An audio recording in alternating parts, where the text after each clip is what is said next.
G ఈరోజు ఏం tiffin చేస్తున్నావు? ఇడ్లీ కొబ్బరి చట్నీ. ఇప్పుడు కొబ్బరి చట్నీ అయినా ఈరోజు సాంబార్ చేయొచ్చుగా? సాంబార్ ఇడ్లీ కదా కావాలి, తప్పకుండా చేసేస్తా. ఓకే. అంత ప్రేమగా అడిగిన తర్వాత చేయకుండా ఉంటానా? ఇంకా 1 కప్పు వరకు కందిపప్పుని వాష్ చేసుకొని 2 కప్పులు వాటర్ వేసుకొని పక్కన పెట్టుకున్నా. ఇంకొక కడాయిలో కొంచెం శనగపప్పు, అలాగే మినపప్పు, హాఫ్ జీలకర్ర, అలాగే 1/2 టేబుల్ స్పూన్ ధనియాలు, కొంచెం మెంతులు వేసుకొని మంచిగా ఫ్రై చేసి ఇది పౌడర్ చేసుకొని పక్కన పెట్టుకోవాలి. ఇంకా నానబెట్టుకున్న పప్పులో ఉల్లిపాయ, అలాగే టమాటో, పచ్చిమిర్చి, పసుపు యాడ్ చేసుకొని ఒక 4 వరకు వేట్ చేయాలి. అలాగే చింతపండు రసాన్ని కూడా పెట్టుకొని ఒక పక్క ఇడ్లీలను అయితే పెట్టేసుకోవాలన్నమాట.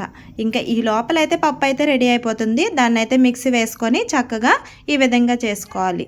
ఇంకొక కడాయిని తీసుకొని అందులో కొంచెం ఆయిల్, అలాగే ఆవాలు, జీలకర్ర, ధనియాలు, కరివేపాకు, ఎండుమిర్చి వేసుకొని మంచిగా వేయించుకోవాలి.